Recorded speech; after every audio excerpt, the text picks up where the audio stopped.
que é perfeito, que é reto, que é coerente, o que é uma sabedoria, o que é um conhecimento, um entendimento. Quando nós saímos de casa, fazemos escolhas. Quando nascemos, não temos escolha. Nascemos porque alguém escolheu, nos gerou e Deus aprove nos dar a vida.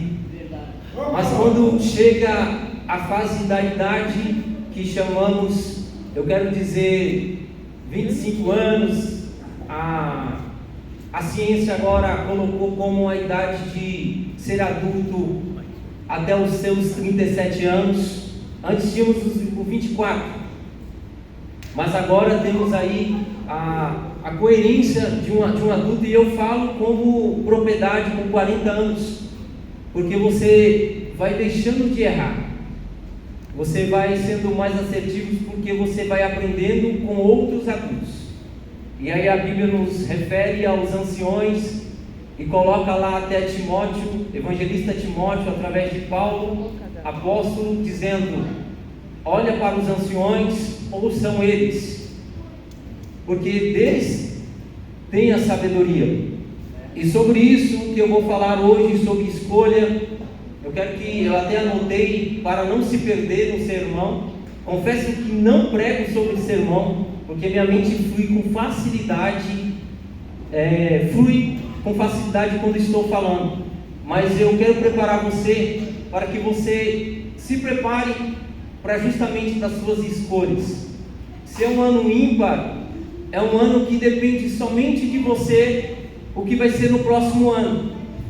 Porque eu acredito que em dezembro você talvez orou, clamou a Deus, e até algumas lamentações se ouvem, porque talvez você não alcançou alguma coisa. E ano passado, na última pregação, eu falei sobre se prepara para a grande bênção.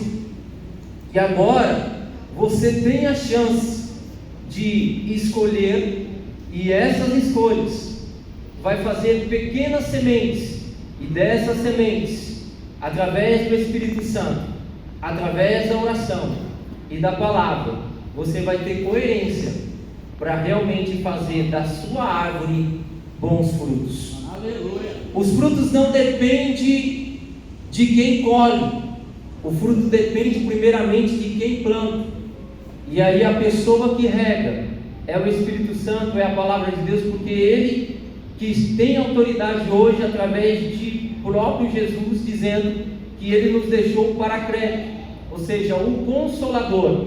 E esse Consolador é a mesma pessoa. A Paracleto quer dizer mesmo, ou seja, não é outra pessoa, é igual. Ele deixou o mesmo Espírito, como de Jesus, que discipulava os apóstolos, que antes foi discípulos, que foram amigos de Jesus. E nós temos a chance, através do Espírito Santo, de aprendermos algo que talvez você e eu muitas vezes tropeça na vida, e que se facilita quando nós fazemos a primeira coisa, como a irmã testemunhou aqui: oração.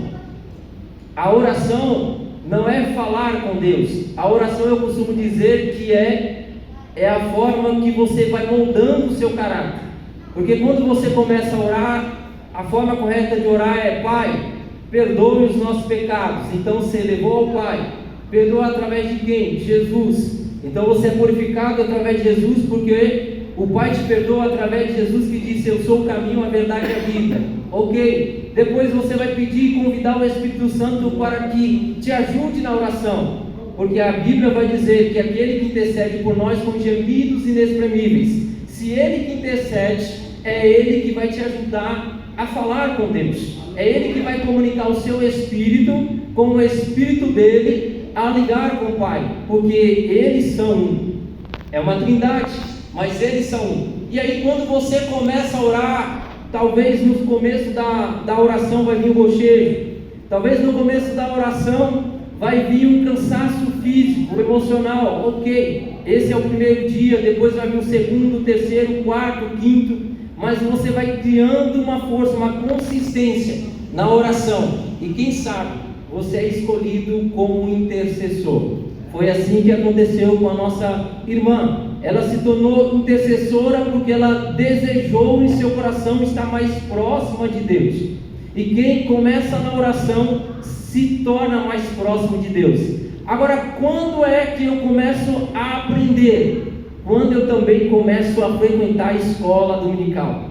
A escola dominical é a primeira via de regra para o novo convertido. Por quê? Porque aí você vai entender como o manual funciona, como você deve caminhar com Deus, como você deve caminhar com as pessoas lá fora, quais as pessoas que você deve se relacionar. E dessas pessoas que você vai se relacionar, Deus vai fazer de você santo ou impuro. Santo porque você foi separado, impuro porque você se permitiu andar com os ímpios. Andar com os ímpios, irmãos, é normal. Eu vou no açougue e compro aquela mistura.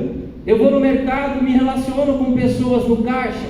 Eu falo com pessoas no trabalho. Mas aí Salmos 1 é uma referência que a gente, de bem-aventurado, que é aquele que não andam segundo os conselhos dos ímpios. Então quer dizer que todos os conselhos que os ímpios me dão, eu não tenho que acolher. E aí eu quero abrir outro parente. Às vezes a gente nem precisa se assentar mais lá fora.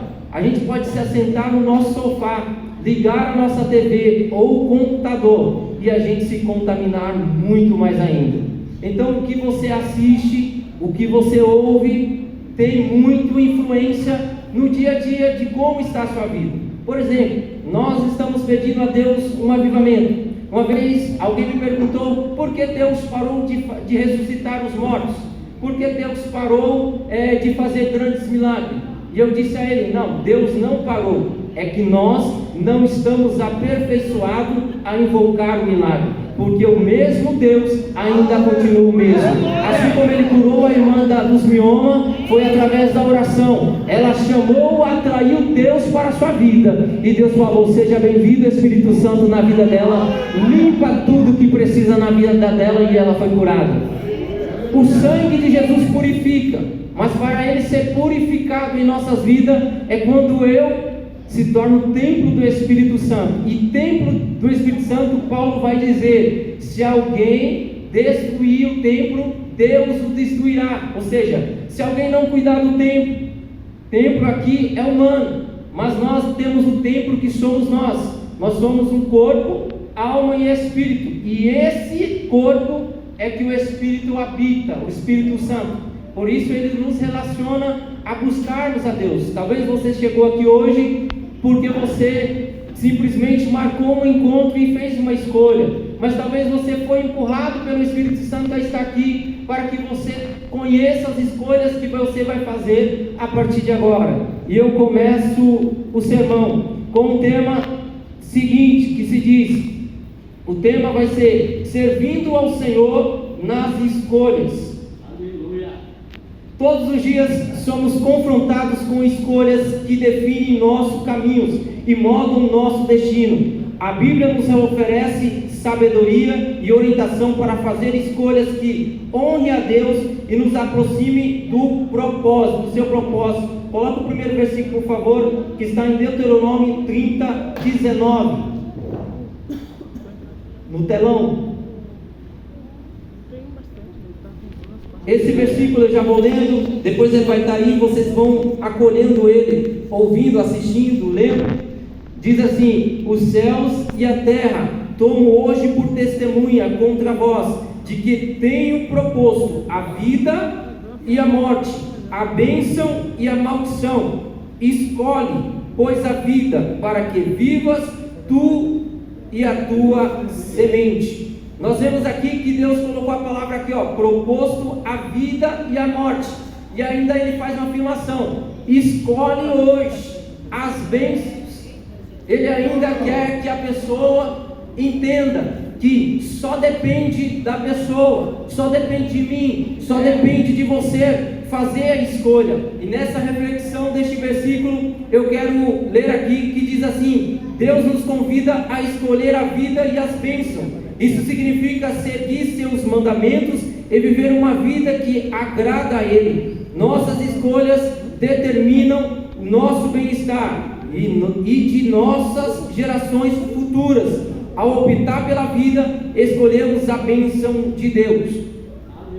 Sobre esse texto, todas as vezes que eu invoquei um milagre na minha vida ou um milagre na vida de alguém, foi através de algumas coisas que foram como benefício, um preparo espiritual. Sabe aquele jejum que a gente faz? Sabe aquela campanha de oração que a gente fazemos? Sabe aquela leitura diária que a gente praticamos? Ela nos fará como a Bíblia fala para Josué: Josué, não se aparte dessa lei, nela medita dia e noite. Quando o Senhor falou para Josué, o seu estado era sentado, frustrado, porque Moisés havia morrido. Porém, Deus estava levantando agora Josué como o sucessor de Moisés. E tudo agora não dependia mais de Moisés, não dependia agora do que Moisés fez, mas dependeria exclusivamente de Josué. Porém, nós vemos que o Senhor fala com Josué muitas das vezes a palavra não temas, porque Josué, todas as vezes que Deus estava falando com ele, ele observava como era Moisés. E muitas das vezes, quando nós começamos as nossas orações, nós nos comparamos com pessoas e queremos nos colocar como fracassado. E Deus não está olhando dessa forma. Quando você pede perdão pelos seus pecados, quando você deixa de pecar e você é purificado, agora Deus te vê como uma pessoa santa. E agora, Romanos 8, versículo 1, vai fazer notório dizendo, já não há condenação para aqueles que estão em Cristo Jesus, que não andam segundo a carne, mas segundo o Espírito. Talvez você neste culto ainda não entendeu que quando você confessa os pecados e o deixa, você está pronto, habilitado para fazer a vontade de Deus, que é seguir os seus mandamentos. E aí a primeira semente é continuar. Eu lembro quando ainda eu era novo na fé, e aí tinha um versículo que falava sobre a questão de o pecado que nos tira totalmente e nos leva para o inferno, que é blasfemas contra o Espírito Santo. E aí houve uma certa vez que o adversário, ele plantou na minha mente que eu tinha blasfemado contra o Espírito Santo. Eu fiquei apavorado.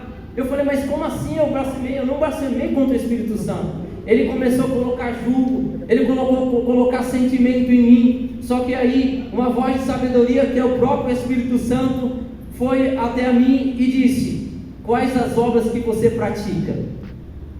E aí, sobre isso é o que está em Romanos capítulo 8, versículo 1, aonde não há condenação para aqueles que estão em Cristo, que não andam segundo a carne. Então, se você está andando na carne, talvez eu seria, como eu disse na minha mente, ele falou comigo, você estaria até blasfemando contra mim, mas você está andando conforme o Espírito. Você vai à escola dominical, pratica a palavra de Deus, leva os versículos meus a sério, ora.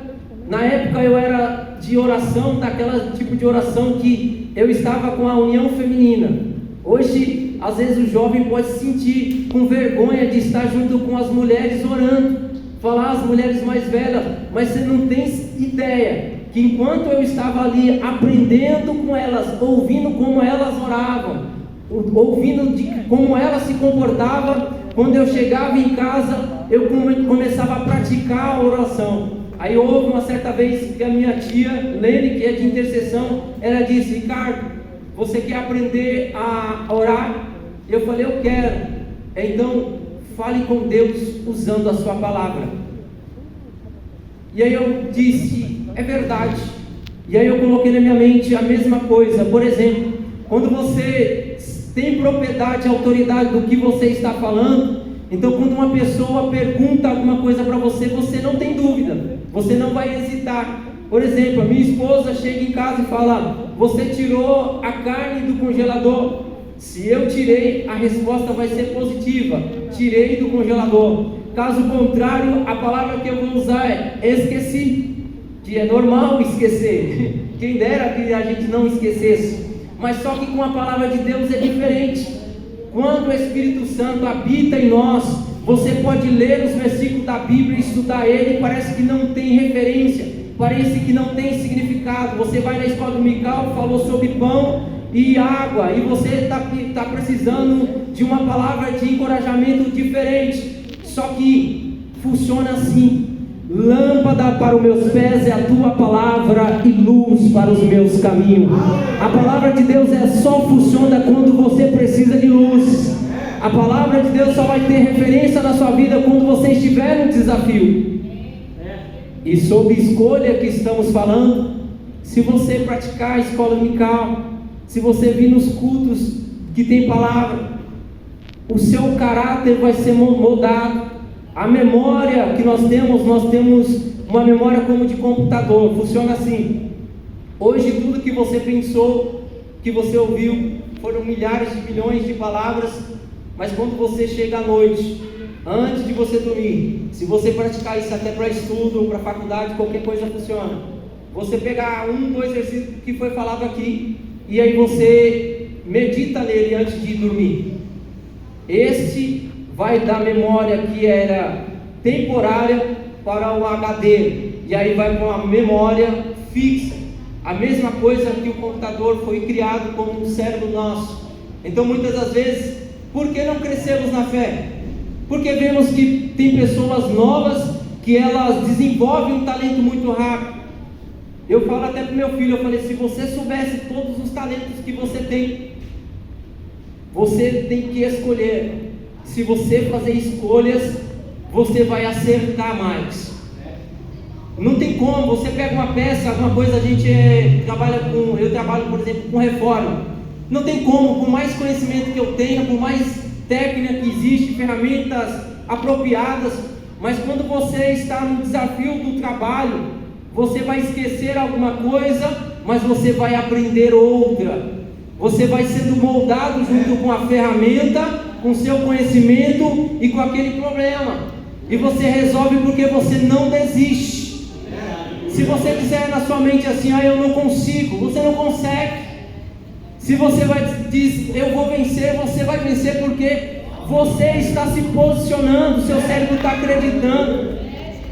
Tem um cara que a gente estava trabalhando e ele disse que não segue nenhuma religião, não tem nenhum Deus, e aí eu quis tentar falar com ele, e disseram assim, olha, você tem fé, pelo menos isso você tem, porque para você sair de casa, você precisa ter fé, porque você tem que acreditar que você está indo para um destino, e você tem que acreditar que vai correr tudo bem, então é necessário ter fé.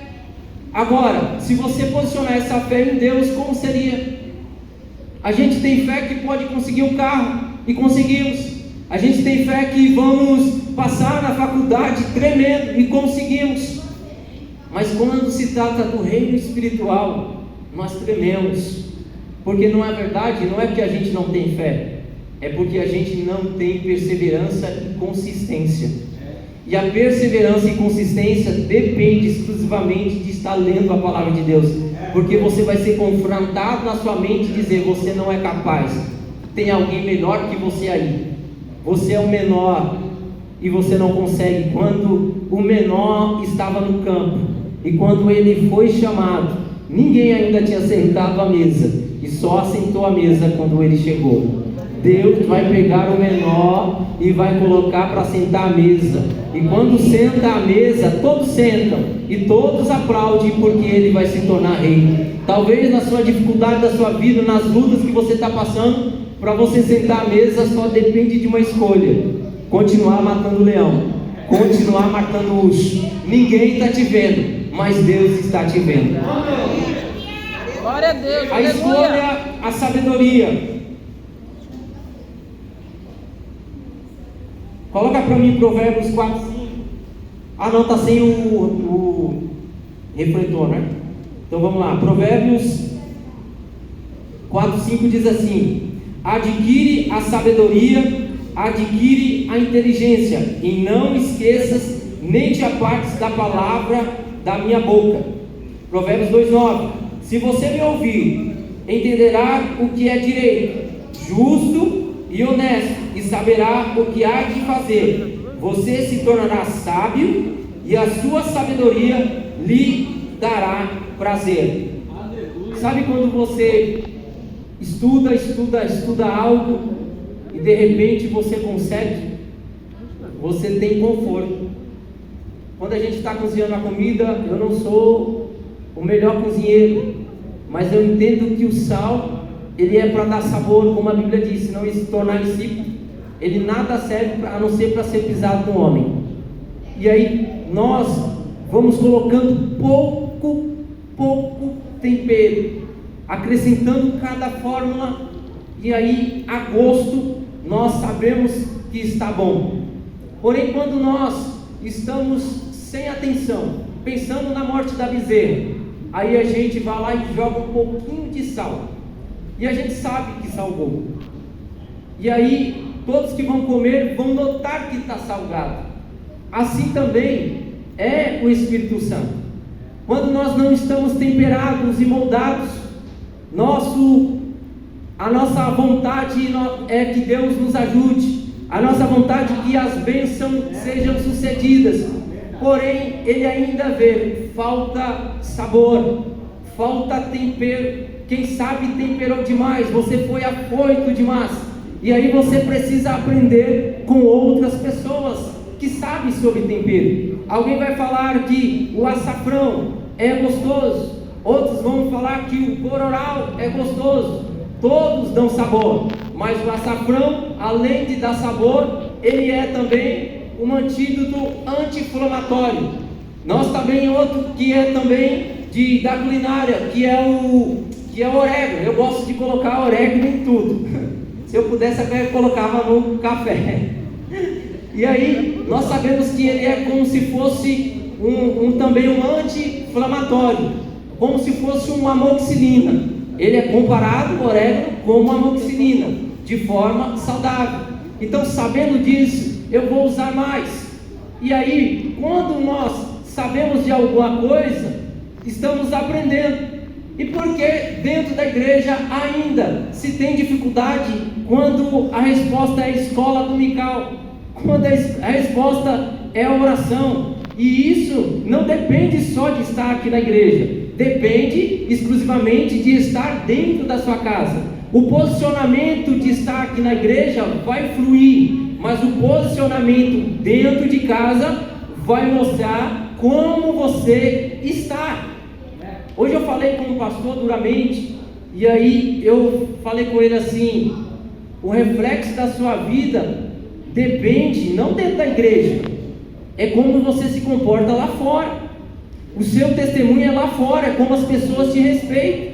Por exemplo, nós temos o pastor Abelardo aqui, por onde eu andar aqui na rua, eu sei quem ele é, eu conheço, mas as pessoas lá fora sabem muito mais. Por quê? Porque as pessoas vão falar sobre o testemunho. Então, aí nós vamos para Gálatas 5:22, que fala sobre temperança, sobre amor, sobre benignidade, fala sobre domínio próprio, mansidão, que é difícil. Mansidão no trânsito é difícil. Eu não preciso pegar mais trânsito para vir para a igreja de Moisés. Ô glória! Um passo já estou aqui. Mas quando pegávamos trânsito, ansiosos nós ficávamos, porque a gente pensava: será que vai dar tempo? E aí o tempo não chega, conta 30, 40, 50 minutos, o tempo passa. Para onde ele mora, para o lado de Itapecerica, ele vai no trabalho 10, 15 minutos. Agora para vir para cá, é como passar o Rio Jordão, ou o Mar Vermelho, que às vezes tem que abrir o mar. E aí é a dificuldade, glória a Deus por isso, por estar aqui. E aí, vamos voltar, é escolha. Mas essas escolhas que nós fazemos dentro de casa, primeiro, individual. A minha esposa, quando a gente casou no começo, eu tinha um temor de que ela me achasse religioso, porque eu era de muita oração. Na pandemia a gente ficou orando muito. Na pandemia a gente ficou em casa orando, eu fazia lives, e aí fazia as lives lá, e a Bíblia, e aí eu falei assim, como ela era de uma outra igreja, eu falei, vou devagar. Ela foi sendo introduzida, e aí ela foi me ensinar, só que nessa daí que eu vou devagar, quem estava parando era eu.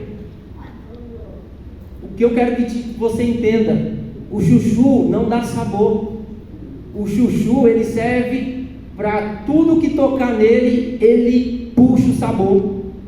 Então a gente não pode ser crente que nem chuchu, que se eu ficar desse lado de cá, eu vou enfraquecendo. Se eu ficar sem ler a Bíblia, sem oração, eu vou ficando enfraquecendo. E para que lado que eu escolho? As escolhas vão influenciar o tamanho da minha bênção. E aí eu tenho que ficar aonde? Perto de um Moisés, perto de um Abelardo, perto de um pastor divino. Eu tenho que ficar de lado de pessoas que são influenciadas pela palavra, para fazer que eu tenha conteúdo em palavra. Uma vez um rapaz, ele perguntou para mim e falou assim: Ricardo, como você consegue guardar tantos versículos na mente? Eu falei: eu não guardo, eu os pratico.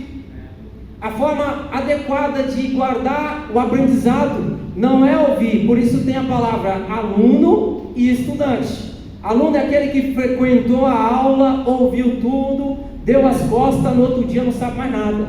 Mas o estudante, ele é aplicado como a igreja de Bereanos. Ou seja, ele está ouvindo, está anotando, está assimilando e ele está levando para casa e replicando. E aí quando eu li a Bíblia, eu lia um versículo, e aí havia a inspiração de entender a interpretação.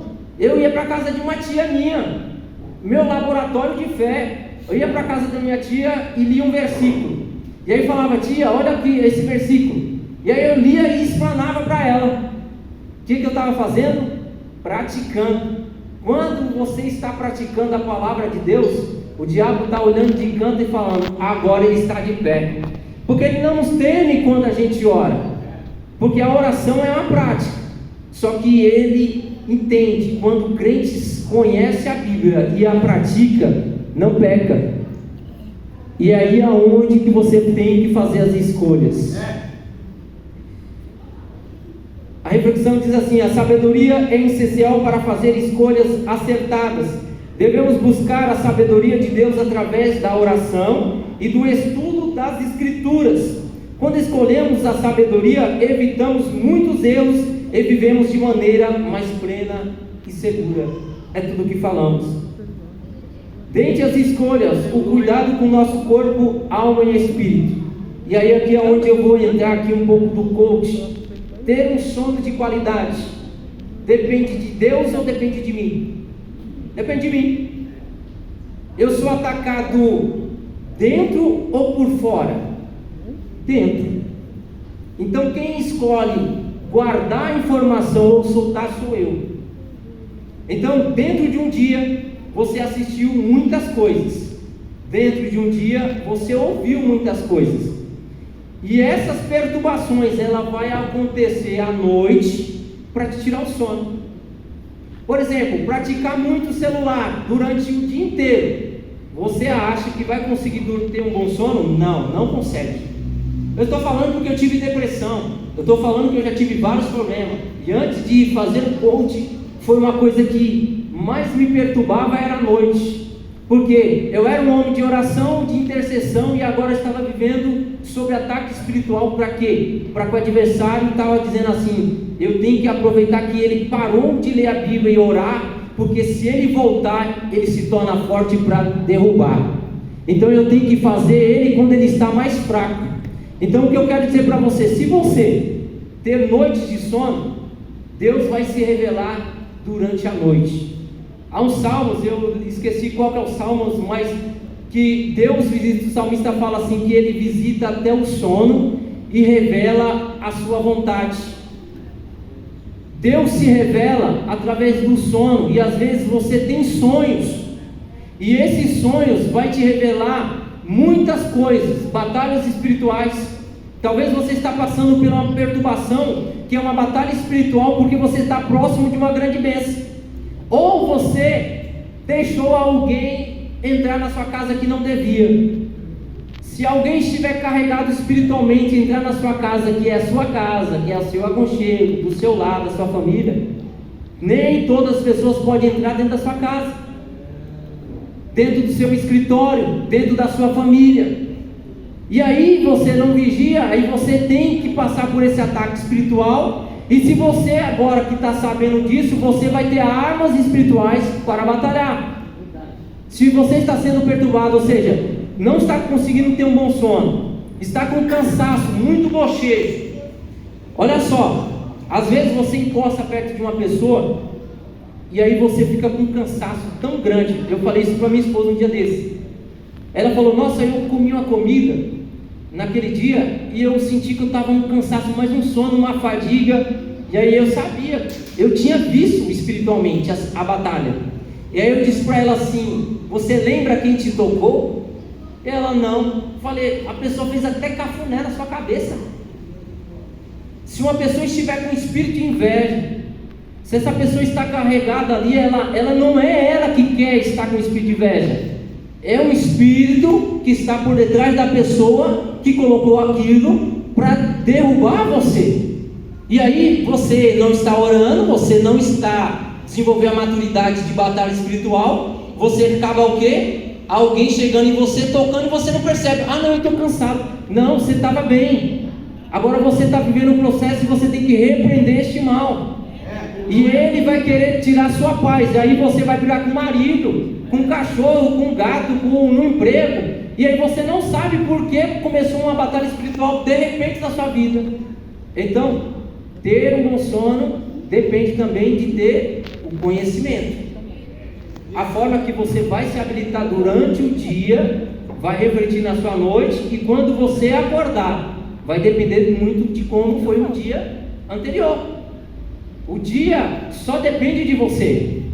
E aí a gente vamos para outra coisa que é a outra coisa que a gente precisa: uma boa alimentação. Eu comi uma comida pesada, a minha noite vai ser boa? Eu vou ter até pesadelo. Por quê? Porque eu comi uma comida pesada e a noite não foi feita. Os nutricionistas que aqui da igreja tem também, de plantão, a comida pesada, ela demora para ser digerida.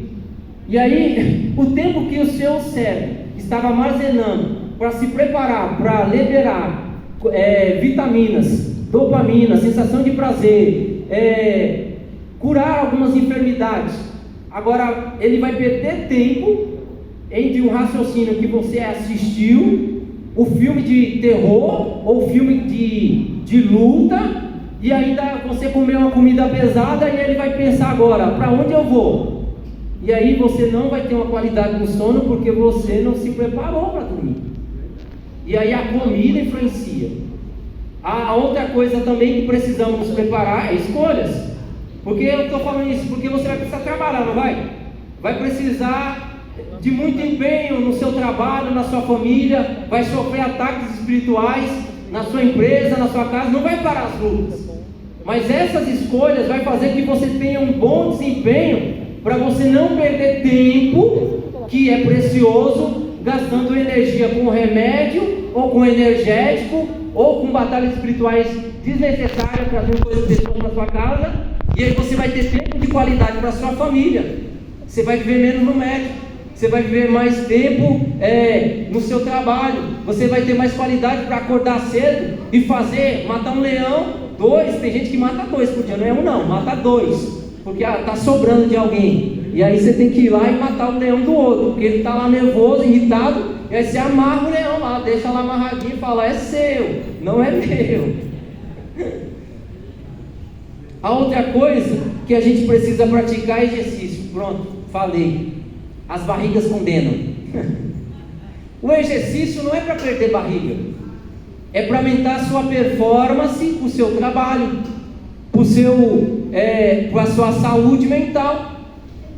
Porque o exercício vai fazer que você acorde bem, que você maratone em fazer coisas que com um sacrifício absurdo você vai fazer quando você não está fazendo exercício. Então o mínimo de um exercício que o ser humano tem que fazer é o quê? Comer não é comer. Comer é alimento, é fazer caminhada. E o segundo exercício, que não é exercício, mas que tem que ser um exercício: água. Quem não bebe água não tem sabedoria. Você sabia disso?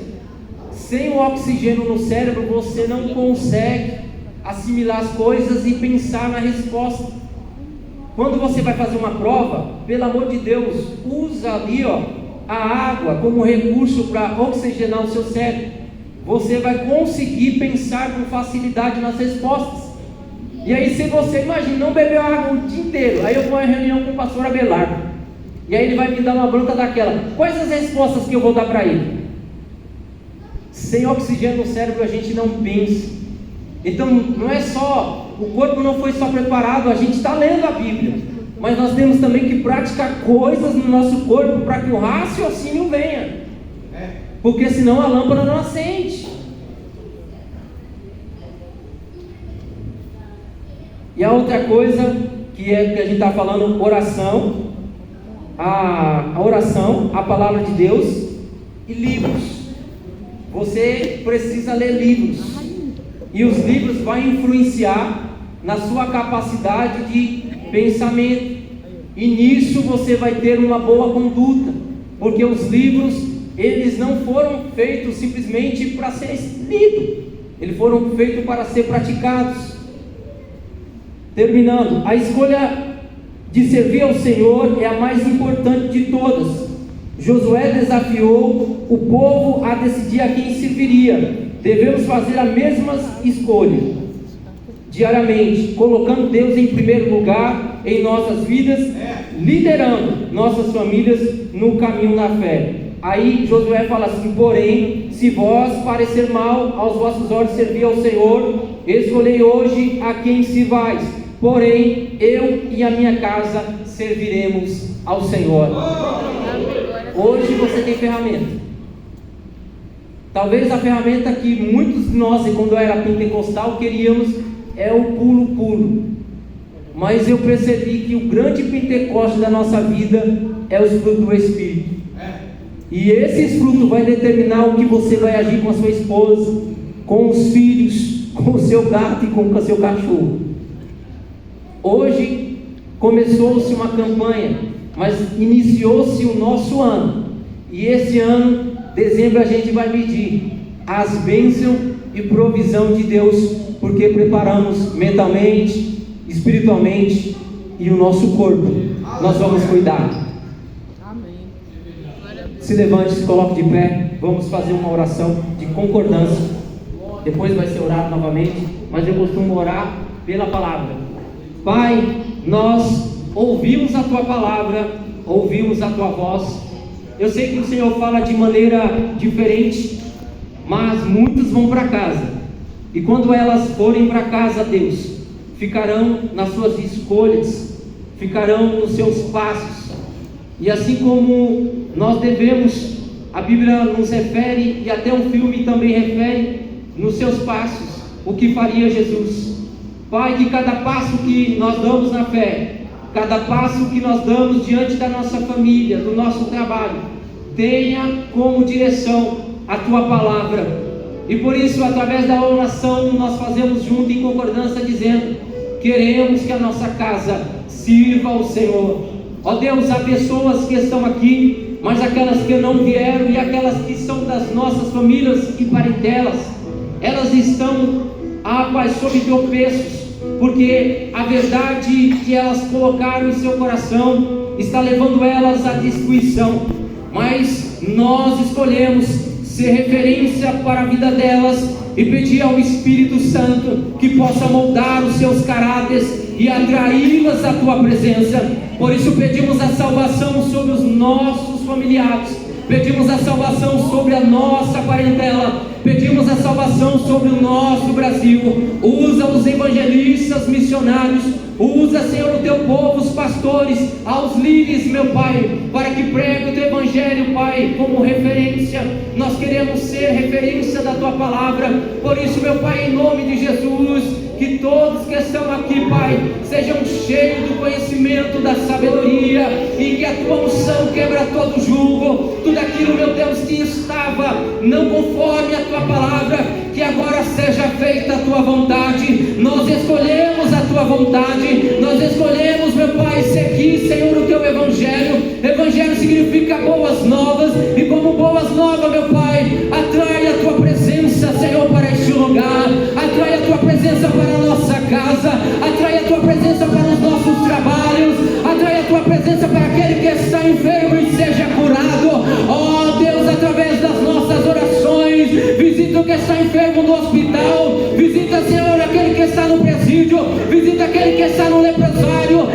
que está na Cracolândia, que está no centro de recuperação. Oh Deus, visita aqueles que estão enfermos pela enfermidade incurável. O homem não pode fazer nada, meu Deus, mas o Senhor pode através do teu nome, Jesus, e sobre o teu nome não há condenação. Então cure essa pessoa pelo milagre, Senhor da fé. Nós usamos e concordamos aqui, Pai, aqui também, Senhor, a pastora, Senhor, a esposa do Senhor, pastor Antônio, visita ela, Senhor. Oh Deus, o diagnóstico do homem pode ser contrário, mas as tuas mãos visita ela, Senhor. A tua igreja tem orado, Senhor, os pastores têm orado por ela. Nós veremos o milagre na vida dela, meu Deus. Por favor, Senhor, visita os seus rins, visita, Senhor, a sua pressão arterial. Tudo que estará fora do controle agora está no controle de Deus. Nós depositamos ela como seu marido depositou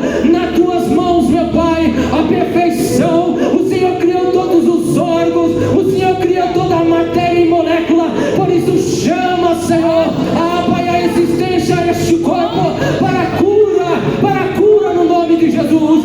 Se há alguém no nosso meio que está enfermo, oh Deus, nós chamamos a tua atenção a esse organismo, meu Deus, que seja curado, que seja transplantado, que seja renovado em nome de Jesus. Se há alguém fraco na fé, que seja fortalecido através do teu Espírito, que seja, Senhor, apegado à tua palavra, que possa caminhar com outros homens e mulheres de Deus, porque esses homens e mulheres de Deus conhecem, Senhor, o que é os céus, conhecem, meu Deus, o fervor da tua palavra.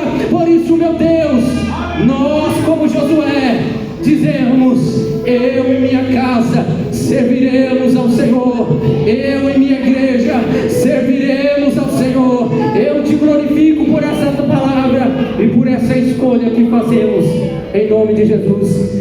Que as palmas glorificam o Senhor. Glória a Deus.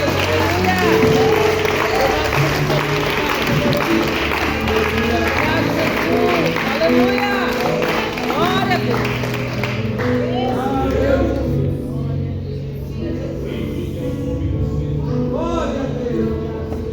Amém.